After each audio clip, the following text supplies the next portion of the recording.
Esto es Reivindicando Derechos, un programa de CIMAC Radio donde tu voz es poder y eje de acción.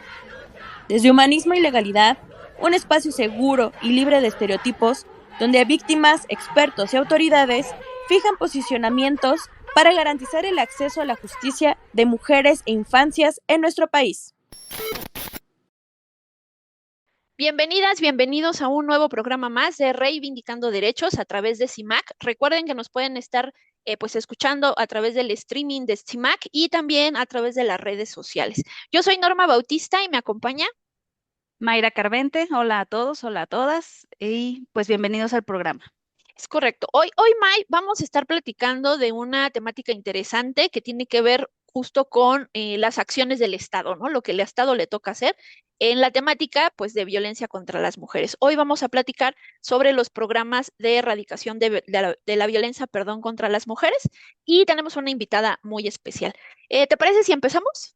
Adelante, vamos a comenzar, que es un tema muy importante ahorita. Sí, claro. Ujú. Pues mira, hemos estado platicando durante los programas que hemos tenido que pues al final la violencia contra las mujeres no es como algo netamente focalizado en un territorio, sino más bien es una problemática pues mundial, ¿no? Ya de pronto desde diferentes espacios, organismos internacionales, también ciertos países han trabajado en no solamente visibilizar el problema, sino también atenderlo pues a través de políticas, ¿no? Como cuestiones de prevenir, de atender, de sancionar o erradicar este tipo de violencia, pues se obliga a de alguna manera responder a este fenómeno social, pues para garantizar esta vida libre de violencia. En nuestro país sí sabemos, ¿no? Lo hemos estado documentando, que estamos en un contexto cultural y social muy específico que marca pues algunos retos y que lo que sí podemos darnos cuenta es que aun cuando tenemos diferentes normativas y demás, todavía seguimos contando con altas tasas de violencia, pues feminicida, doméstica, violencia estructural, sistemática. Y justamente lo que queremos hacer hoy en este programa es que revisemos cuáles son los enfoques de la política pública de qué tienen que o qué tiene que contemplar los marcos normativos justo para lograr esta eliminación de la violencia contra las mujeres en nuestro país.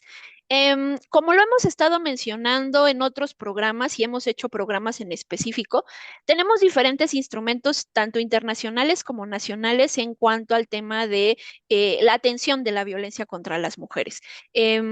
Convención Belém do Pará, Convención de la CEDAW. Aquí en nuestro país tenemos la Ley de Acceso a las Mujeres a una Vida Libre de Violencia. Estos son como que los instrumentos fundamentales, aunque no quisiera decir que son los únicos, porque cada temática tiene sus particularidades, pero sí entender que al menos estos instrumentos en un primer momento quisieron visibilizar que hay discriminación por tener la condición de mujer. En estos contextos se relacionan mucho las cuestiones de la violencia y que reconocer que existen estas violencias en diferentes ámbitos y que son de diferentes tipos, pues obliga a que primero las visibilicemos, que es lo que hace la Ley General de Acceso, ¿no? Reconocer que se dan estos tipos de violencia y estas modalidades. Y eso obliga a que, pues a nivel estatal, pues creemos un mecanismo de protección o herramientas de protección desde este matiz. Entonces, hemos platicado que se han reconocido, les decía, violencia física, psicológica, patrimonial, etcétera, ¿no? De todo lo que en su momento hemos platicado. Pero justamente cuando hablamos de la normativa nacional, como que de pronto nos quedan estas ideas de, de que de pronto el Estado como que viene así en su manto de iluminación a arreglar las cosas y no hay que olvidar que mucho de hoy día la normativa justo surgen como obligación de los compromisos internacionales. Entonces, por ejemplo, temas como la Convención Belém do Pará, ¿no? O temas como la CEDAW no solamente hablan en una parte como de derechos, ¿no? Decir, ah, bueno, las mujeres tienen derecho a esto. Deberíamos de buscar hacer tal cuestión en términos como sociales, ¿no? En la cuestión de los estereotipos y demás, pero también lo importante de estos instrumentos es que habla de las obligaciones del Estado que tiene para efectos de atender la discriminación y la violencia. Entonces, por ejemplo, en estos dos instrumentos vamos a encontrar la Convención Belém do Pará y en la Convención CEDAW hablan de trabajar en temas de los principios de igualdad, que se condenen todas las formas de violencia y de discriminación, pero también que contemos con esas medidas adecuadas para pues poder contar con estas o eliminar más bien estas prácticas que discriminen a la mujer y que estas prácticas o al menos estas medidas son de diferente índole, ¿no? Legislativas, procedimientos institucionales. Además, también van más un poquito a determinar que cuando haces un diagnóstico, ubiques cuál es esa normativa que de alguna manera genere tratos diferenciados, ¿no? Como que parecería que es una norma que no genera una afectación, pero que cuando la aplicas sí se ve esas distinciones. Entonces nos dicen que hay que ubicar esas normas, hay que tener medidas especiales para ayudar a las víctimas, modificar estos patrones socioculturales, que tengamos una legislación interna justo que permee con todos estos elementos, que existan medidas de protección, que trabajemos con esas leyes que están de alguna manera pues tolerando la violencia contra las mujeres, que pues trabajemos en la parte de la reparación, que estemos en esta parte también de modificar los patrones socioculturales, no nada más a nivel, digamos, como relacionamiento individual, sino desde el enfoque de pronto de las instituciones, ¿no? Porque pues lo hemos platicado. A veces una institución puede ser muy progresista, pero está conformada por individuos. Y si los individuos no han trabajado en la capacitación, en la sensibilización, pues van a replicar muchos de esos patrones socioculturales negativos que tenemos a nivel social, ¿no? Y eso va de la mano con trabajar con políticas de educación, de capacitación, al personal que tiene que ver con la administración de justicia, pero también a la propia población y contar también con servicios especializados, bases de datos, los enfoques especiales y diferenciados para atender las particularidades. O sea, al final es como esos pisos mínimos que a nivel estado deberían de implementarse y que de alguna manera a nivel pues internacional esto es lo que deberíamos de tener general, pero ahora tu estado en lo local haz tus ajustes necesarios para que se apeguen a estos lineamientos, ¿no? Y entonces, May, cuando hablamos de políticas públicas internacionales, ¿de qué hablamos o cuál es como el sentido? Bueno, aquí ya tú nos diste todo un panorama, ¿no? De cómo va el tema nacional, de que mucho viene arraigado o de alguna manera trae una línea, una instrucción por estos instrumentos internacionales, que lo más, como dices, ¿no? Los que más resaltan, pues son la CEDAW y la Convención de Belém do Pará, que aunque no son los únicos, como dices, pero pues sí son como piezas fundamentales o instrumentos que de alguna manera fueron los que detonaron esta creación de leyes, de programas, de mecanismos que van enfocados a erradicar esta violencia en contra de las mujeres, ¿no? Hay otro tema importante que es a nivel mundial la Agenda 2030, ¿no? Esta es muy Mm. conocida por todos, es la Agenda para el Desarrollo Sostenible y en específico en su objetivo 5 se enfoca en promover la igualdad de género y la erradicación de la violencia. Lo ven ellos como un elemento central para un desarrollo social, ¿no? Y que no hay cómo discutir ese enfoque que ellos le dan a este objetivo número 5. Hay programas también impulsados por la ONU Mujeres. Estos programas, pues, son muy destacados y hay una iniciativa que me llamó mucho la atención que se llama Únete. Esta iniciativa es para poner fin Únete para poner fin a la violencia contra las mujeres. Fue lanzada en el 2008 y establece un marco integral para sensibilizar sobre la violencia de género, mejorar políticas públicas y garantizar también la rendición de cuentas de los gobiernos. La rendición de cuentas es parte también importante para que esta erradicación tenga frutos, ¿no? No es prevenir, es sancionar, pero también rendir las cuentas de cómo los gobiernos están realmente llevando a cabo sus programas, cómo están ocupando el presupuesto, quiénes son las personas que pueden estar dentro de estos programas, cómo los están desarrollando. Entonces, a mí me parece importante esta campaña y bueno, esta campaña también promueve acciones coordinadas a nivel global y local, como son los 16 días de activismo en contra de la violencia de género. Y que pues obviamente se trata mucho de sensibilizar, ¿no? Es increíble que hoy en el 2025 tengamos que seguir explicando del por qué es necesario visibilizar, pero bueno, estas campañas, esto es lo que tratan de transmitir, ¿no? Hay otro programa clave que es la iniciativa Spotlight. En América Latina, esta iniciativa ha trabajado para reducir el feminicidio mediante la creación de sistemas de alerta temprana, de capacitación a operadores de justicia y campañas para desafiar las normas patriarcales.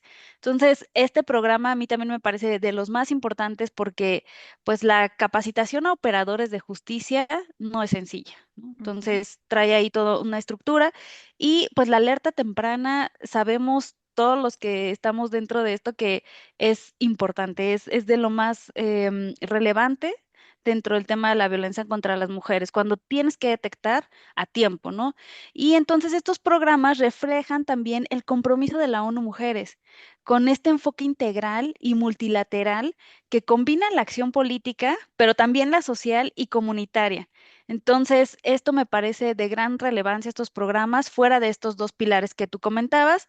Y Ujú. bueno, Andamos no sobre sé si los quieras que tiempos. vayamos a, Sí, justo eso te iba a decir, para poder regresar al contexto mexicano. justo, justo. Entonces vamos a hacer una pequeña pausa comercial. Estamos en Reivindicando Derechos. Volvemos. En CIMAC Radio queremos escucharte. Queremos escucharte. Queremos escucharte.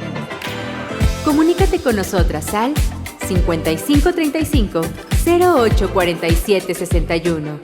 5535 0847 61. Y déjanos conocer tus opiniones sobre nuestra programación. CIMAC Radio, periodismo con perspectiva de género. Bueno, estamos de vuelta en el programa. Estábamos platicando todo este contexto jurídico, social respecto a la violencia en contra de las mujeres, todos estos instrumentos, mecanismos, programas que se han venido implementando para erradicarla. Y bueno, en México ya nos platicaste tú, Norma, de cómo está el marco legal, pero bueno, desde luego lo primordial se encuentra en la Constitución, ¿no? Nuestra Ujú. Constitución, la Carta Magna, ahí es donde tenemos, pero la Ley General de Acceso a las Mujeres a una vida libre de violencia es el parteaguas, ¿no? Aquí esta ley se promulga en el 2007 y pues ahí vienen muchas de las bases y que nos pueden servir para este tema. En el ámbito penal, también tenemos en el Código Penal Federal, en los códigos locales, cómo se tipifica el feminicidio como un delito grave. Aquí no nos da mucho tiempo de ahondar en el tema, pero pues es toda una historia y toda una carrera y todo un desafío el lograr que se tipificara el delito, ¿no? Entonces, México también está vinculado a estos instrumentos internacionales que ya hemos platicado, la Convención de Belém do Pará y de la CEDAW. Pero bueno, en México también existen sistemas de protección y de atención a víctimas. Estos sistemas de violencia, a víctimas de violencia en nuestro país están diseñados para garantizar seguridad, para tener un acceso a la justicia y para la reparación del daño. Entre estos mecanismos clave se encuentran las órdenes de protección, medidas urgentes y temporales que buscan salvaguardar la integridad física y emocional, porque también es un punto importante, de las mujeres en situación de riesgo. A veces pensamos que el solo protegerlas de un tema físico es suficiente, pero no, ellas pues traen un tema también emocional que es importante atenderlo y bueno, se ofrece por su parte, los centros de justicia para las mujeres ofrecen un modelo integral de atención, brindan servicios jurídicos, psicológicos, médicos y ¿por qué no decirlo así también, de empoderamiento económico en un solo espacio? No es algo integral bajo un enfoque de derechos humanos y de perspectiva de género. Cuando una mujer es violentada y llega a uno de estos centros, es necesario atender desde diferentes puntos para que pues ellas puedan ir teniendo otra vez esta confianza en ellas mismas, ¿no? A nivel estatal y municipal, también operan los refugios para las mujeres en situación de violencia que proporcionan alojamiento seguro y asistencia integral a las mujeres víctimas y a sus dependientes. Que de este tema ya tú nos platicarás más adelante porque hace poco estuvimos en una reunión en donde Ajá, escuchábamos ahí algunos temas sobre los refugios que nos quedamos preocupadas, ¿no? sí. Este sí fue un tema ahí relevante, pero bueno, ya tú nos platicarás más a detalle, pero de manera general les contamos pues que son estos programas, que son estos sistemas de protección que México brinda Ujú. a todas las mujeres, ¿no? Que han sido vulneradas en algún derecho o que tienen esta situación de violencia. Pero un punto importante aquí, más allá de de todos estos instrumentos, de todos estos sistemas, mecanismos, programas, pues también hay un punto medular que es la prevención y la sensibilización social, ¿no? Aquí la prevención y la sensibilización, pues son pilares fundamentales en la lucha contra la violencia, ¿no? El tratar de evitar que estas causas estructurales y culturales se sigan dando, se perpetúen, pues es de lo más relevante y es uno de los desafíos más grandes que tiene el Estado, pero también en conjunto con la sociedad. Esto me parece que es de lo más importante y estas estrategias que tiene el Estado, pues se deben de enfocar en la promoción de la igualdad de género, en la deconstrucción de estereotipos patriarcales y la educación sobre derechos humanos desde edades tempranas, ¿no? Tempranas sí hablamos desde pequeños, que es algo que por lo menos no sé tú, Norma, pero en mi época es algo que no se Ujú. tocaba, ¿no? No se platicaba como tal, ni siquiera estaba visibilizado. Y pues bueno, para ello vienen campañas de conciencia y educación hacia la sociedad. Hay unas también importantes que también campañas que se iniciaron en colaboración con la ONU, como Rompe el Silencio, como Únete, que ya les había comentado. Y bueno, en el ámbito educativo también hay programas como Escuelas Libres de Violencia, que se integran a esta perspectiva de género en los planteles de estudio, fomentan la igualdad y el respeto desde edades tempranas, ¿no? Aquí también uno de los puntos importantes es que estas iniciativas además de esta sensibilización, tengan un impacto relacionado con esta continuidad, ¿no? Tiene que haber una financiación también importante no podemos hablar mucho en este tema, ahondar mucho, pero bueno, el tema de financiación es importante. Y por último, en este aspecto, el tema de los medios de comunicación y las redes Ujú. sociales es de lo más trascendente en esta época. Es importante la responsabilidad con la que se deben de dirigir estos medios de comunicación porque desempeñan un papel crucial las redes sociales en esta prevención de la violencia en contra de las mujeres y pues tienen que ser responsables con la información que dan, pero también es importante estos movimientos globales que tienen, ¿no? Hubo uno de hashtag #MeToo que han también han tenido un buen impacto. También hay otra que se llama Ni Una Más, ¿no? Ujú. Entonces, estos, em, estas olas dentro de las redes de comunicación han sido buenas, pero también tienen que trabajarse de una manera muy responsable. Entonces, bueno, ahora sí te cedo la palabra para que nos platiques un poquito más sobre la atención y protección a las víctimas. Sí, tú bien lo has mencionado que uno de los elementos son los refugios, ¿no? Hay toda una reglamentación en relación a esta temática. Pensemos que es como que la herramienta de una víctima que se ha salido de ese entorno de violencia y pues no la podemos regresar, ¿no? Es como, ah, bueno, ya le iniciamos su denuncia, muy bien, venga en 3 días, ¿no? Regrésese con su agresor. Entonces, el que el Estado cuente con refugios es de vital importancia y la nota que de pronto nos enteramos, ¿no? En esta reunión, en esta semana que acaba de pasar, pues sí, que de pronto pues no es algo prioritario para el Estado, que eso es lo preocupante, ¿no? Porque puede ser el discurso muy abierto de sí, combate a la violencia y demás, pero ¿de qué te sirve si no hay financiamiento, como bien lo mencionas, si no tenemos los insumos adecuados, si cierras centros de atención?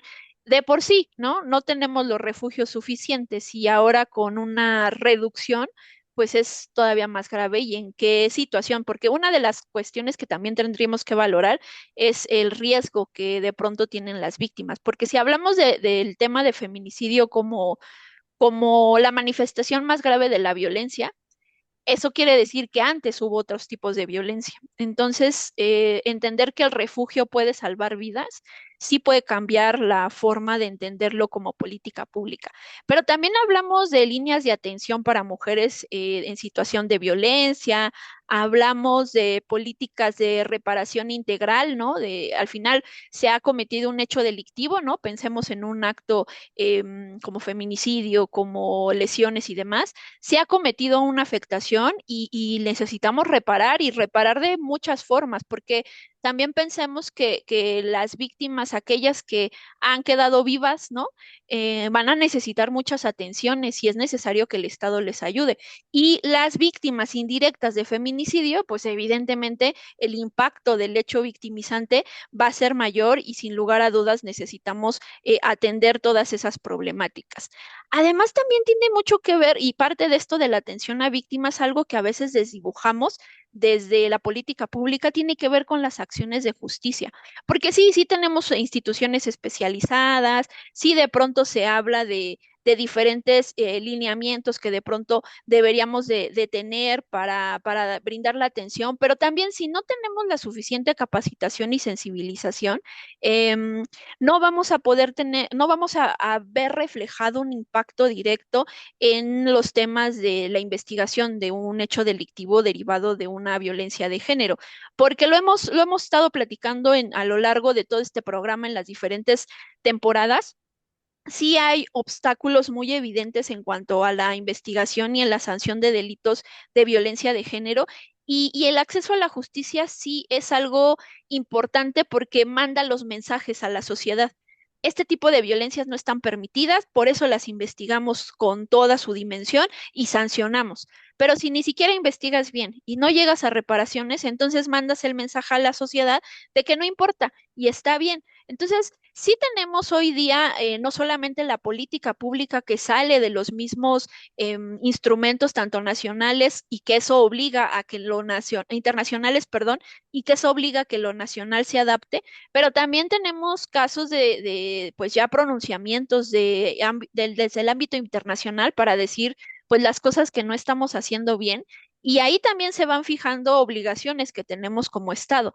Entonces, hablar de política pública o hablar de estos programas de atención y de erradicación a la violencia no nada más es un mero discurso ahí retórico para que nos veamos bien en las fotos, sino esto tiene que ser un compromiso real para entender que podemos estar salvando vidas, no solamente de la mujer que está siendo afectada, sino de todo su entorno que de pronto permea, ¿no?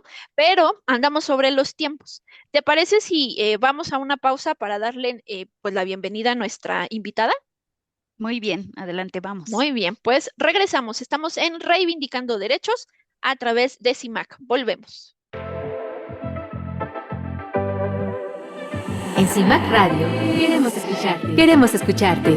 Queremos escucharte. Comunícate con nosotras al 5535 0847 61. 5535 0847 61. Y déjanos conocer tus opiniones sobre nuestra programación. CIMAC Radio, periodismo con perspectiva de género. Regresamos de esta pequeña pausa, estamos en Reivindicando Derechos y hoy nos acompaña pues alguien muy especial. Queremos presentar a la licenciada, bueno, ya doctorante, Tania Margarita Mercado Baza. Ella es licenciada en Derecho, egresada de la Barra Nacional de Abogados, tiene una maestría en Criminalísticas y Ciencias Penales por la misma institución. Ha tenido diversos cursos en violencia de género a raíz de participar en un proyecto de un centro de justicia para mujeres en Tlalpan y pues hoy día es doctorante de Derechos Humanos y pues también tiene este postdoctorado multidisciplinario.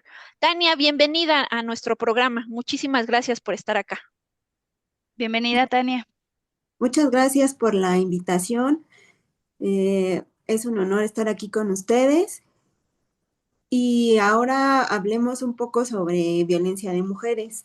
Este concepto se ha desarrollado en varias perspectivas jurídicas y sociales y derechos humanos principalmente. Tenemos aquí que reconocer una problemática muy estructural de desigualdad de género y así también podemos ubicarlo como un problema global que afecta a derechos humanos y dignidad de personas en lo general. Ujú. Y Tania, de pronto en esta cuestión de las violencias, ¿cuáles son los tipos que tú identificarías más constantes en nuestro país? Pues en ese tenor de violencias, los más reconocidos son la psicológica, la física, la patrimonial, la económica, la sexual y también hay modalidades de violencia que se presentan en el ámbito familiar, laboral y docente, en comunidades institucionales, política, digital y mediática. Tania, aquí ya platicamos un poquito a lo largo del programa con Norma de todos estos instrumentos internacionales, de todos estos programas nacionales que tenemos también y que pareciera que todo va encaminado a que esta violencia contra la mujer pueda o logre en algún momento ser erradicada, a lo mejor no en su totalidad, pero sí tendría que ser como a un corto, mediano plazo, ¿no? Pero no vemos como resultados muy tangibles. ¿Y tú cuáles crees que son estos principales desafíos para implementar programas eficaces de prevención de la violencia de género, tanto a nivel global y en México?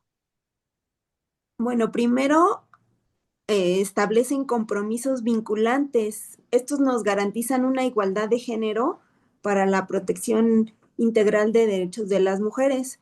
Tenemos también organismos internacionales como es la CEDAW y también el Acuerdo de Belém do Pará. Son reconocimientos a nivel estatal también que nos dan esa garantía. Ujú. Y de pronto, pues habíamos estado platicando en el programa esta cuestión de sí tener estos dos instrumentos como tú bien lo mencionas y digamos que como para bajar esas obligaciones a nivel Estado dentro pues esos compromisos internacionales, pues sabemos que hay artículos específicos de estos instrumentos que dicen, ok, sí, pero a nivel Estado tú tienes que implementar estas acciones. Y dentro de esas acciones se crea esta Ley General de Acceso a las Mujeres a una Vida Libre de Violencia, reconocida como no solamente el primer instrumento en donde a nivel ya estatal reconocemos la problemática y obligamos de alguna forma al Estado a reaccionar, pero tal cual, ¿cuál tú crees que sea el impacto de tener esta ley en un país en donde pues nos han señalado que tenemos violencia de género de forma estructural y sistemática? Pues aquí se trata de sensibilizar en todos los aspectos esta violencia de género para también poder mejorar las políticas públicas y al final hacer una buena rendición de cuentas de los gobiernos. Con esta ley tenemos la incorporación de medidas de protección urgentes, donde también las víctimas se tienen programas de apoyo, órdenes de protección, como ya les he mencionado, a través de estos centros de justicia de mujeres.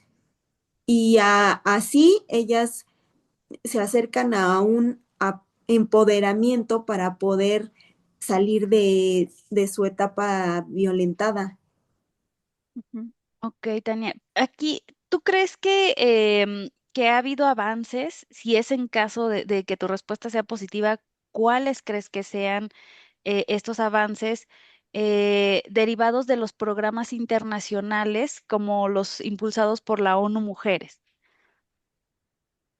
En realidad vemos que vamos avanzando, pero paulatinamente. Nosotros aquí, por ejemplo, tenemos programas o medidas como, por ejemplo, vagones especiales para mujeres, para prevenir, que son acciones positivas que lleva a cabo el Estado, porque ya es tanta la generación de violencia que pues se ve imposibilitada a erradicar de un momento a otro. Entonces hay que ir pausándole momentáneamente y ayudando a las víctimas sin revictimizarlas todavía más. Revictimizarlas, ajá, es correcto. Sí, porque también lo que hemos visto de pronto es que, y se ha platicado mucho estas temáticas del tema que generas tú la política pública, ¿no? Con la reserva de que ya sabemos que la política pública tiene que partir de un diagnóstico y eso nos pueda servir para la implementación y después de eso hacer un monitoreo y una evaluación, etcétera, ¿no? Pero fíjate, de pronto lo hemos platicado acá y no sé si tú también lo has compartido en el desempeño de tus funciones, que una parte sí es la acción del Estado, por supuesto, pero otra más los factores, pues, tanto culturales y sociales que siguen perpetuando esta violencia contra las mujeres. Ahí, ¿cuál sería tu noción o tu visión en relación a estos factores sociales y culturales? Bueno, aquí también estos factores son individuales, también son familiares y factores comunitarios. Individuales, pues tenemos temperamentos, ¿no? Los genes biológicos, las complicaciones de nacimiento que tenga cada uno. En los familiares, pues también tenemos padres ausentes, violencia doméstica.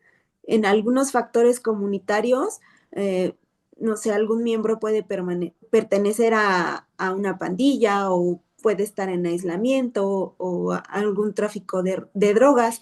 Y entonces es ahí cuando surge la combinación de estos factores para generación de esta violencia. Eh, Tania, una vez que una mujer ya ha sido violentada, pues ya vimos, también nos comentabas tú, nos platicaba Norma, vimos un poco el tema de los refugios, ¿no? Que son una medida que en teoría debe de servir mucho para una mujer. Y también estos centros de atención para víctimas de violencia. ¿Tú cómo evalúas desde tu perspectiva cuál es el funcionamiento de estos lugares? Bueno, pues estos refugios para mujeres en situación de violencia son unos espacios que efectivamente están creados para garantizar esa protección y ese apoyo a estas víctimas de violencia que pues tienen enfoque con derechos humanos y perspectiva de género, pero a su vez también carecen de apoyo, tanto económico como apoyo humano. Igual tenemos ciertas materias implementadas para el apoyo, porque se necesitan psicólogos, se necesita comunicación social, se necesita eh, terapia para empoderar a estas mujeres que han tenido este ciclo de violencia. Entonces, todo esto les permite reconstruir sus vidas y los refugios, obviamente, pues están gestionados por organizaciones a veces de sociedades civiles que pues forman parte de esta red que coordinan muchos esfuerzos para mejorar la eficiencia y hoy en día enfrentan muchos retos significativos porque, como les repito, no hay recursos y, al no haber recursos también tenemos el factor de que se saturan por la necesidad de dar una mayor cobertura a este grupo especial, ¿no? Tenemos también estos centros que se van creando y no son muy conocidos en regiones, por ejemplo, indígenas o rurales. Es ahí donde también tenemos una insuficiencia de recursos y también bastante saturación. Mm, y de pronto un poco, nuestro programa, como te lo había comentado, está enfocado más a acceso a la justicia, ¿no? Aunque sí tocamos como otras cuestiones. Y lo que sí hemos podido de alguna manera documentar y aprovechando tu experiencia en centros de justicia, que a veces no necesariamente este acceso en toda su dimensión es cubierto a cabalidad para las víctimas. Esto también tiene que ver mucho con la cuestión pues, de la falta de confianza, ¿no? Que a veces nos vemos en encuestas o comentamos con víctimas cuando tenemos este trato directo. Y lo común de pronto es decir, pues ¿para qué voy y denuncio si no me van a hacer caso, ¿no? ¿Qué más de pronto puedo hacer? O a veces necesitan que casi casi me esté muriendo, porque así no lo han dicho de verdad. Llevo y explico estas cuestiones y al final no ocurre nada, ¿no? Nos ha pasado y lo hemos platicado en el programa de un caso de una agresión sexual en el Estado de México, en donde fueron a un centro de atención a víctimas y pues básicamente no les dieron la atención, ¿no? Cuando quisieron pasar a la víctima a, pues a que rindiera su testimonio, pues en esta cuestión de la revictimización, como tú bien refieres, fue, pues, ¿cómo es que no me puedes dar el nombre, la dirección, todo de dónde está el agresor? O sea, como que si de pronto cuando nos fueran a agredir sexualmente, uno le dijera, a ver, un momento, por favor, ¿me puede dar su INE? Le voy a Sus sacar una generales. copia, sus generales, le voy a tomar una foto para que después, de pronto, pues cuando yo ya lo vaya a denunciar, tenga todos los elementos. Muchas gracias, caballero. Ahora sí, haga uso de mi cuerpo, ¿no? Parecería que son extremos, ¿no? Lo contamos de risa, pero entonces, ¿cuáles serían qué considerarías que son estas o cuáles serían las medidas apropiadas o que deben de adaptarse para mejorar el acceso a la justicia a las mujeres víctimas de violencia?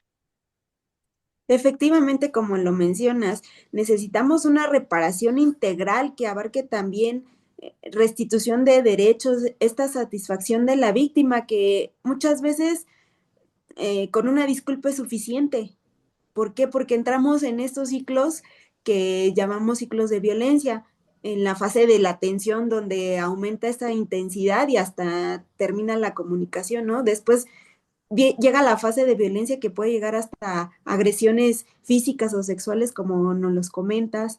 Y al final llegamos a la última fase, ¿no? La fase de la luna de miel, donde te dice, bueno, ya discúlpame, ya no lo vuelvo a hacer, promete que no repite la violencia y continuamos ese ciclo. Entonces, esa reparación integral debe tener única y exclusivamente esos enfoques a la víctima para también recomendarle y enseñarle que con las experiencias de las generaciones pasadas, ella también puede lograr algo o exponer su experiencia para las próximas generaciones, porque esto exige muchas respuestas y servicios que pues son adecuados e inadecuados.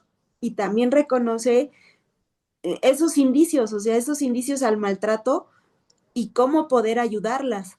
Esa es una capacitación que también se necesita en estos refugios.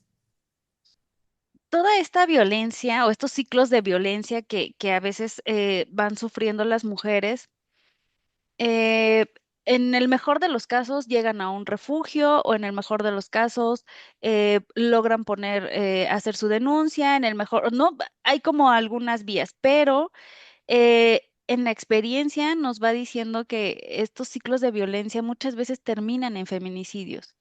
Eh, Tristemente, por no tener una prevención temprana, por no tener una alerta a tiempo, por no tener una red de personas en las cuales apoyarte, o porque también fuiste a denunciar y no te hicieron caso.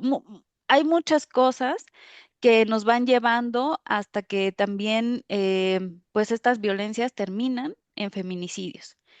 Es complicado a nivel nacional las cifras que traemos, todavía la ideología que tienen muchas personas respecto de por qué existe el feminicidio, ¿no? Pero en tu experiencia, en todo lo que todos tus conocimientos, Tania, ¿qué estrategias consideras que pueden ser más efectivas para prevenir los feminicidios en México? Bueno, primero yo considero que es necesario fortalecer esta infraestructura de la comunicación hacia las personas y capacitarlas, hacerlas sensibles, especialmente a los contextos que se viven en la sociedad, en la alta demanda que se tiene de estos feminicidios. También surgieron a raíz de de la pandemia del COVID-19. ¿Por qué? Porque ya era un estado donde era convivencia y entonces esa convivencia a nivel ya solitario tenía como consecuencia desacuerdos, malas comunicaciones y terminaba en estos eh, drásticos feminicidios, ¿no? Y fíjate que en ese punto que tú bien lo mencionas, el discurso oficial en aquel momento pues, el encierro que todos teníamos, ¿no? Se decía, no, pero pues si no hay riesgo de que las mujeres estén encerradas, eso no está aumentando los casos de violencia de género. Claro, también hay que recordar que durante la pandemia, aunque si bien es cierto las fiscalías o las instancias de atención a víctimas pues no paraban, sí había menos personal, ¿no? Entonces era también como más complicado.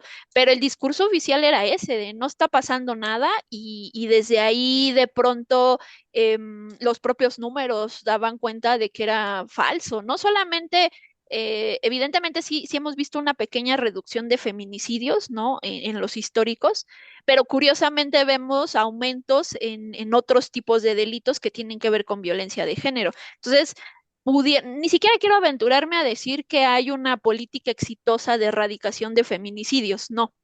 Pero si lo quieren al menos institucionalmente plantear así, la realidad es que pudieran estar bajando los feminicidios, pero están aumentando los delitos de violencia de género. Y eso en algún momento, por eso hablábamos también de pronto del riesgo feminicida, ¿no? ¿Qué tanto de lo que tú ya estás ubicando que están en riesgo en ellas, si no actúas de forma correcta, pues de pronto eso es lo que va a generar las afectaciones? Y bueno, retomando como a la pregunta, ¿no? Que planteo hacer. Justamente mencionabas tú, Tania, y también lo hemos pues corroborado nosotras por ser parte de sociedad civil, a veces esas omisiones que de pronto el Estado no atiende, las cubre las propias organizaciones de la sociedad civil. Pero tal cual, ¿dónde ubicarías tú esas acciones directas que pues sociedad civil podría realizar para erradicar la violencia? Pues brindan apoyos inmediatos, ¿no? Y creamos, no sé, un instituto nacional de las mujeres, en líneas de llamadas, el 911, o sea, emergencia, para que de esta forma tengamos especializados los casos y se puedan tomar acciones inmediatas a efecto de pues llegar a un feminicidio. Ajá. Sí, y justamente, como bien lo refieres, estas acciones del Estado pues pueden ayudar a prevenir, ¿no? Que de pronto esas son, me parece que cuando hablamos de temas de violencia o temas de violaciones a derechos humanos hay que tener muy presente, y esto ya para ir cerrando porque tenemos que hacer nuestro corte, no hay que olvidar que cuando tenemos víctimas, tiene que ver también con la inacción del Estado. Si tenemos, no sé, por ponerles un ejemplo, ¿no? Si tenemos una calle en donde no le hemos invertido, ¿no? En infraestructura, no tenemos iluminación, no está pavimentado, eso pues aumentas más las oportunidades para la comisión del hecho delictivo y entonces pues sí, es más probable que cuando pasemos por ahí nos asalten, ¿no? Pero de pronto también hay que entender que justamente esas omisiones y esas inacciones generan las afectaciones y de pronto no nada más podemos lavarnos las manos y decir, sí, pero el feminicida es Chuchito Pérez, ¿no? Sí, pero ¿qué tanto como Estado generaste ese caldo de cultivo para que este agresor cometiera ese hecho delictivo, ¿no? Y pues desde ahí tenemos esta noción. Pero andamos sobre los tiempos. Entonces, ¿qué les parece si hacemos una pequeña pausa comercial para seguir platicando de esto? ¿Están de acuerdo? Muy bien, De acuerdo. regresamos. Muy bien, pues entonces recuerden, estamos en Reivindicando Derechos a través de CIMAC. Nos pueden estar escuchando y viendo a través de las redes de CIMAC, a través del streaming. Y estamos hablando sobre los programas de erradicación de la violencia contra la mujer. Volvemos.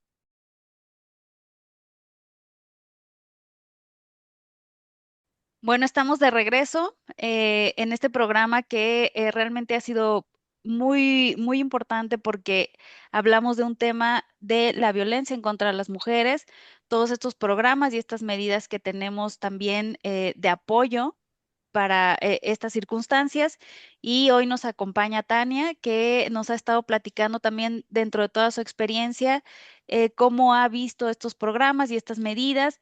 Y Tania, aquí sé que son muchos los retos que se tiene para garantizar una vida libre de violencia a las mujeres, por lo menos en nuestro país, pero desde tu perspectiva, desde tu experiencia, ¿cuáles son estos principales retos, pero a corto y mediano plazo, que tú ves? Em, Tenemos muchos retos indispensables para fortalecer esta capacitación de género y aumentar los recursos a estas instituciones de justicia para asegurar este enfoque que atienda las necesidades muy específicas de las mujeres. Entonces, aquí tenemos, por ejemplo, a corto plazo, crear más más centros donde todas estas áreas tengan una capacitación específica para poder atender y dar más oportunidad a las mujeres que llegan en ese riesgo o con ese peligro. Y a mediano plazo yo considero que es muy esencial construir un sistema judicial que promueva una igualdad de derechos humanos a- enfocado a la eliminación de estas barreras, pero a los grupos indígenas, a los migrantes o a las personas con discapacidad, porque ese puede ser otro factor muy importante que también les puede estar generando violencia. Y estas personas, como están en este estado, no pueden ser defendidas, porque ni siquiera ellas mismas saben que están siendo violentadas porque las toman como su rol en ese funcionamiento familiar. Claro, sí, eso es como bien complejo. Pero justamente aprovechando tu experiencia y tu expertise en este trabajo que tuviste en el centros de justicia, eh, ¿nos podrías compartir cuáles fueron o qué ubicas como áreas de oportunidad, así como de aquí lo hicieron mal, hay que componerlo así?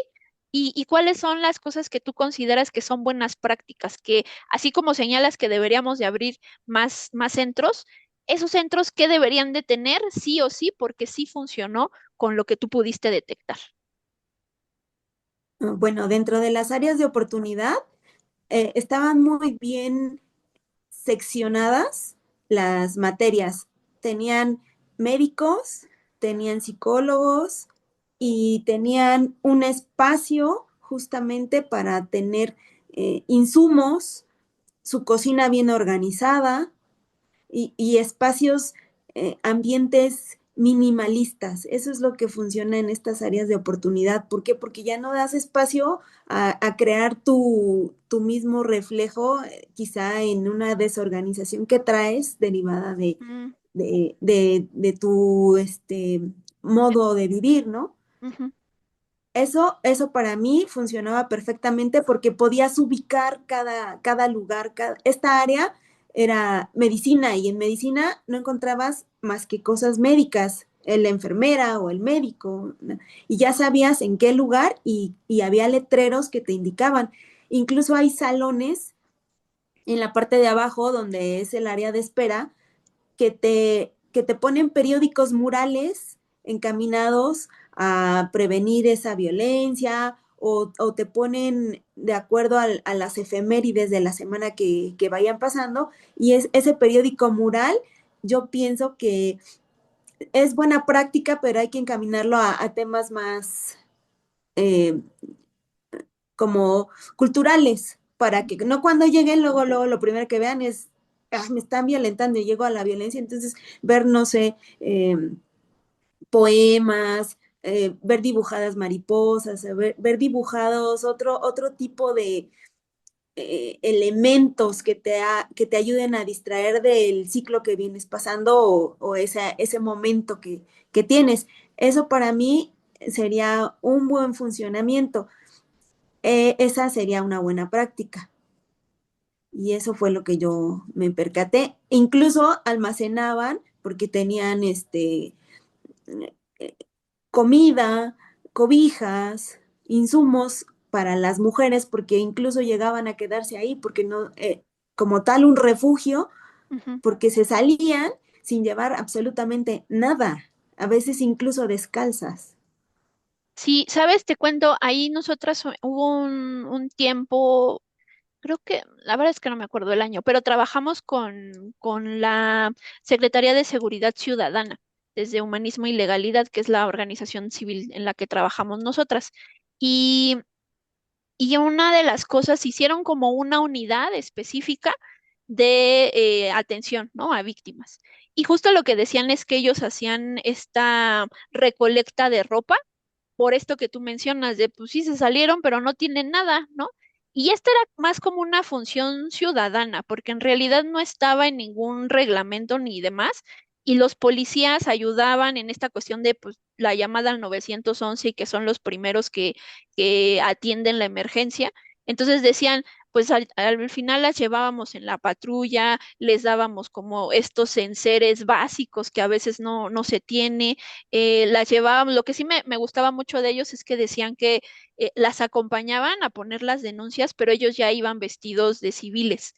Y entonces así como, pues solo te acompañé a Titania porque vas a poner la denuncia. Y Mayra, que era la Ministerio Público, así de, ay, no, yo no las voy a atender y no me interesa. Y entonces ya cuando había este obstáculo al acceso a la justicia, entonces ya salían y soy el oficial tal, usted tiene que atenderla y entonces ya cambiaba como el panorama. Por desgracia ya no pudimos seguir acompañando ese proyecto, pero me parece que al final las buenas prácticas dan una visión generalizada de, pues también de la empatía, ¿no? De como servidores públicos deberíamos de tener para con las víctimas que no están pasando por un momento fácil y acercarse con un completo desconocido a decirles lo que ha sucedido en toda su vida o todo el contexto de violencia es complicado. No sé tú qué pienses, May. Pues yo en este aspecto sí me gustaría decir que no puedo generalizar que haya solo malas prácticas. Como dicen, hay buenas prácticas también. Me ha tocado afortunadamente también conocer a servidores públicos y servidoras públicas que son muy entregadas en su trabajo y que brindan esta red de apoyo que necesita una mujer violentada, que a veces están cortos porque los recursos con los que cuentan no son suficientes y la preocupación ellos se las llevan a sus casas. O sea, me ha tocado ver servidores públicos que ellos compran cobijas, que ellos hacen para que cuando llegue una mujer se sienta pues en un lugar seguro. Tristemente, el lugar menos seguro de una mujer, lo dice el INEGI, las estadísticas, es su casa, ¿no? Qué triste que tengan que ir a otro lugar en donde puedan sentirse seguras. Pues ya hoy en día también siento que esta violencia ya no solo es responsabilidad de atacarla del Estado, sino tiene que ser de manera conjunta con la sociedad debemos de dejar de pensar de por qué le hacen tanto ruido al tema de la violencia en contra de las mujeres, de por qué el feminicidio, de por qué la marcha, de por qué, o sea, es un trabajo, me parece, conjunto de concientizar, sensibilizar Estado, sociedad. Entonces, y que las mujeres también me da no gusto, pero me da de alguna manera esta pues esta otra perspectiva de que si están subiendo las denuncias es porque las mujeres también se están atreviendo a hacerlo. Y esto es algo importante y pues ahora a trabajar de manera conjunta todos. Sí, sí, sí. Y pues Tania, no sé si pues ya estamos por cerrar, estamos sobre los últimos tiempos para este programa. No sé si hay algo que le quieras decir al auditorio, algo que consideres relevante y que no te preguntamos. Es tu momento, Tania. Ok, muchas gracias.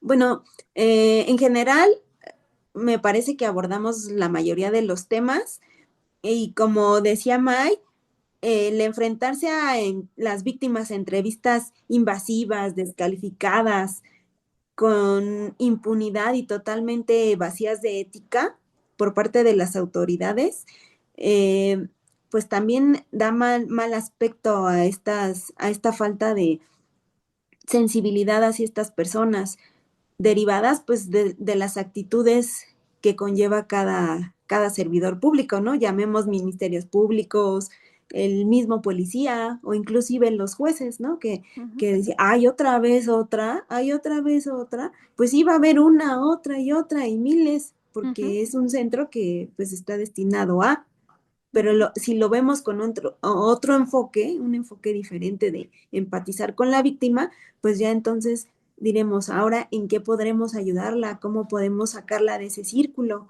y que no se repita, que no lleguemos a ese círculo de la violencia en sus 3 fases, que lo perdone y a la semana vuelva a tener ahí esa necesidad de refugiarse y alzando las estadísticas. Sería todo. Muchísimas gracias, Tania. Muchas gracias por tus aportaciones. Pues no nos resta más que pues despedirnos. Esperamos que este programa les haya sido de utilidad. Recuerden que nos pueden estar escribiendo, pues si tienen alguna duda sobre este programa o quieren que toquemos algún tema a través de las redes sociales de CIMAC o a través de, pues también escucharnos a través del streaming. Pues ahí estaremos. Mayra, lo último para cerrar. Agradecerte, Tania, que nos hayas compartido tus experiencias y pues que mujeres se animen a denunciar en caso de sufrir algún tipo de violencia. Pues Tania, muchísimas gracias por acompañarnos y pues te dejamos la puerta abierta de tu programa por si pues te interesa volver a platicar de algún otro tema, pues sin lugar a dudas estaremos muy contentas de tenerte acá. Muchas gracias, un placer. Felicidades por su programa. Gracias, gracias. Pues Gracias. no nos resta más que despedirnos. Cuídense mucho. Nos vemos la siguiente semana. Bye, bye. Gracias. Bye. Esto es Reivindicando Derechos, un programa de CIMAC Radio donde tu voz es poder y eje de acción. Desde Humanismo y Legalidad, un espacio seguro y libre de estereotipos, donde víctimas, expertos y autoridades fijan posicionamientos para garantizar el acceso a la justicia de mujeres e infancias en nuestro país.